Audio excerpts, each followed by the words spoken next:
Alright guys, welcome to this new solo leveling on Rise video. Today we're going to take a look at Amamiya Mirei, the new wind DPS that just released. So first of all, I want to say that she's a beast. In case anyone is wondering, she's in my opinion the second best hunter in the game. She's in my opinion the second best hunter in the game after Alicia. The only reason Alicia is first is because she has the ability to freeze and has AoE damage. But outside of that, Mirei is just as good as Alicia in terms of damage and like being able to carry a fight.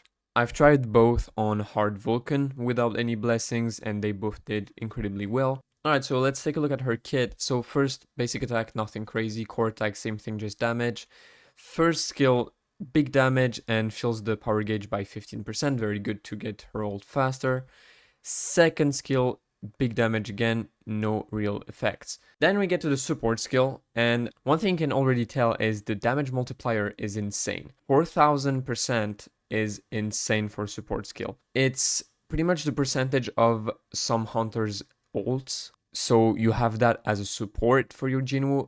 It's actually pretty nice if you want to like speedrun some bosses. Like it deals a lot of additional damage. Because like, for example, if you take Alicia, her support skill is 1000%.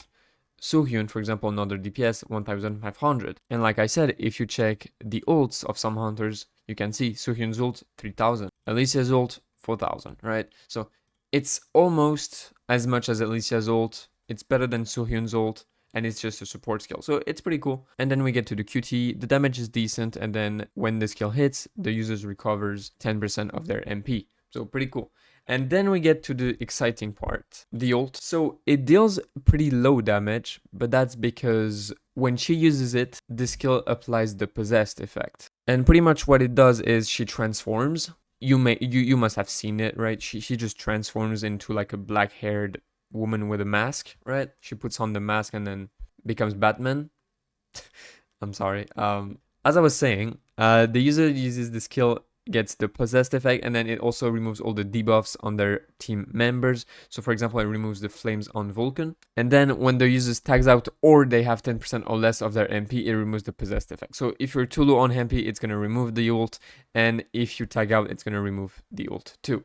So what possessed do is resets the cooldown of the first and second skill. When the user uses their basic attack, it decreases the cooldown of the two skills by 3 seconds. It grants the super armor during the duration of the effect. It also deals an additional damage proportional to 20% for each attack. And finally, it consumes 3% of the user's max MP every 3 seconds, and that lasts for 25 seconds total. So pretty much, you transform and you become a machine. She's just nuts. And then obviously, the passive makes it even better. So, whenever you have 67% or more of your maximum MP, you get the Kuroha's Darkness effect, which does increase the damage of the two skills by 30%.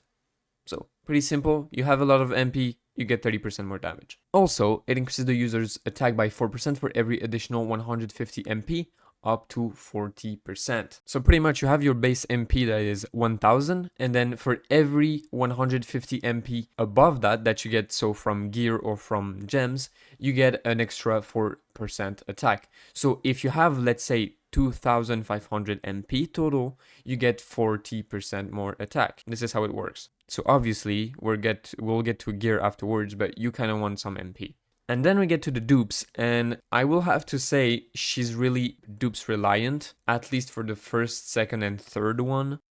So yeah, that's something to be aware of. She kinda needs dupes, at least the first one and the second one, in my opinion. So first dupe, while the possessed effect is active, it increases the user's critical hit rate and critical hit damage by 20%. You can already tell how good it is. When the user uses its first skill, while the possessed effect is active, it applies the Deep Darkness effect. Deep Darkness is increase the user's attack and critical hit rate by 12%, stacking up 2 times for 10 seconds. So pretty much, you become even more of a beast with the first dupe. More damage, more critical hit damage, actually. More attack. You pretty much crit all the time with that too, because you get 20% and then another 12%. So let's say have base 50%, another 2070, another 1282, another 1294. You're pretty much maxed out. Second dupe charges the power gauge by 40% when entering the stage, helps having the ult faster, it's pretty cool, and that makes it again a very important dupe. Third dupe, when a user uses their basic attack or core attack, it charges their MP and power gauge by 1%, and it decreases the cooldown of the ult by 2 seconds. And so this one is like for me the third dupe that's pretty important. Being able to recover MP and power gauge as you use her is pretty important, since if you run out of MP, your ult stops, and also your ult stops after 25 seconds.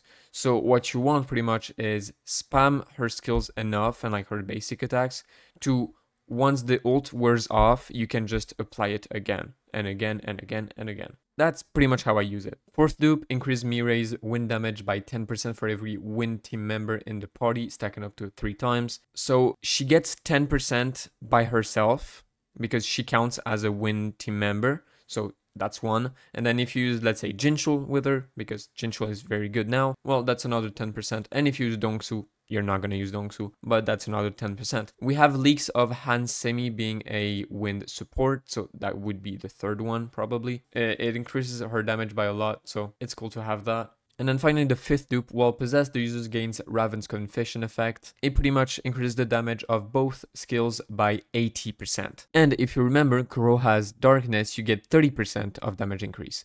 And then from the fifth dupe, you also get 80%. So your skills are pretty much going to deal an additional 110% damage. I think you can already tell she is busted. Okay, so let's get onto the skill upgrades. Obviously, first you want to go for basic skills. There's something that tells me that getting the support skill up is not bad, but I can see how people can be a bit reluctant of doing that. But getting it to 4,500% is kind of cool. But if you don't want to do the support skill, you can just go for core attack, basic attacks. The ult you don't really want to because it doesn't deal damage and it doesn't affect the effects. So yeah, I would say basic skills, that's straightforward, and then probably support skill and core attack. Moving on to the weapons, her exclusive one gives her 60% power gauge when she enters the stage. It's less percentage if you have less dupes on the weapon. And also on top of that, it increases the critical hit rate and critical hit damage of both skills by 30%. Once again, it's less if you have less dupes. Let's say you don't have that weapon by some magic because you missed it or you missed the event or I don't know what. I would go for the bow for an extra 24% critical hit damage. Otherwise, I guess if the book was to give attack, it would be nice to have an extra power gauge acquisition rate, but it gives HP, so I don't think it's that good. So yeah, I would go for the bow, extra crit damage, it's better than nothing, but realistically, you would want to have her exclusive weapon. And now we get to the part that everyone wants, the artifacts. I'm running full curse, and in my opinion, curse is just better for any DPS. If the fight is very short, you have that MP set on the right. This one, outstanding ability, but it's not that good. Like if the fight is longer than around like 30, 40 seconds, 25 seconds, you just get more damage increase from curse. So yeah, it doesn't really matter. So in my opinion, you just want to go full curse. That's the best thing. You have also more BP, so it just gives you way better chances of being above the BP requirements. So no debuffs from the lower BP. And overall, curse just gives better stats because it's the level 78 artifacts. And yeah, as I said earlier, you want a bit of additional MP so you can have that maxed passive. Remember, you want an extra 1500 MP to get that 40% attack. And the base MP is 1000, so you would want to be at 2500. Yeah, as you can see, my artifacts give me an extra 1528 MP. So we're good. You also get additional MP from gems, so you want to check that also. As you can see, my gems give me another 180. So it's not terrible, but it's not going to be the most of it. The most is going to come from your artifacts. So like I said, full curse. If you don't have access to curse sets yet, I would go for this new outstanding ability set that gives you an extra 25% damage increase when you have 40% or more of your MP. And on the left, I would go for toughness or armed. That's pretty much it. And when it comes to substats, you pretty much want what's there. So attack percentage, you want critical hit rate to reach the 50% mark, and then you want defense penetration, additional attack, crit damage, all that. For the boots, obviously you want to go for critical hit damage. Alright, and this wraps up the guide part. I hope you enjoyed it. If it was useful, make sure to put a like and subscribe to the channel if you want more of those. And we're gonna go on the gameplay part now. So we're gonna do a run against the tier 10 Encore boss, the Golem, and then we'll do probably a floor 25 on the Workshop of Breeding Light on hard mode without blessings, and maybe a Vulcan fight. But there's already a Vulcan fight out on the channel if you want to see it. I did a full run with this win team, which is Jinchul, Dongsu, and Mirei. I beat Vulcan without blessings and all that. So yeah, let's get into it. Alright, so we're gonna go in with this team. So Jinchul for the break, Min for the buffs, and then Mirei for the damage.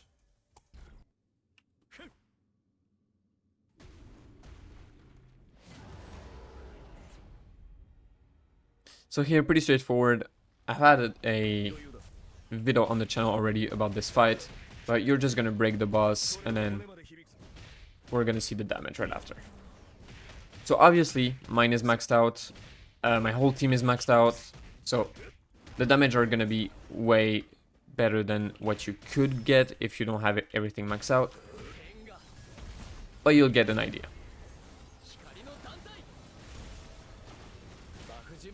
This part of the video is more of a showcase than a guide, obviously. Here, if you have your ult right instantly, I would use it instantly, so you can just melt the boss. So obviously, if you don't have everything maxed out, she's not gonna hit as hard, but I can tell you for a fact that she hits as hard, if not harder, than Alicia. So that's one thing to know.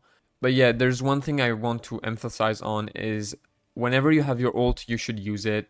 You don't gain anything from being on the base form. So yeah, once you have your ult, just use it. You don't even want to use like those skills without your ult and then using your ult to reset the cooldown. It doesn't matter, just use the ult.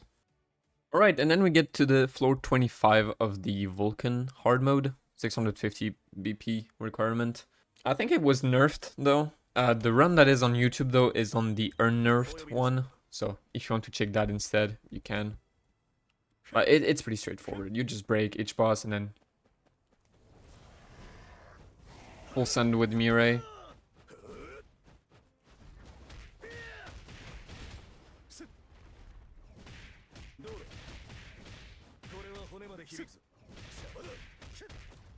I actually like Jinchul more on this stage since he breaks fast and then Seo. Like I said, just transform her right away and then you full send. I swear Alicia doesn't deal that much damage on this stage.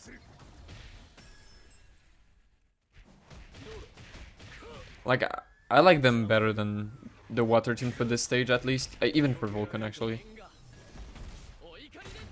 Jinchul breaks faster and then Mirei does more damage. The only problem is that you won't have your ult each time. So you're gonna be like with the base form at some point, so that kind of sucks.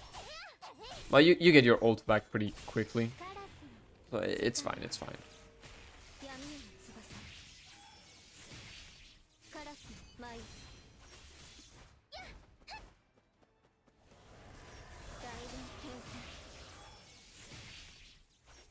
Even without breaking, you can see you deal crazy damage anyways.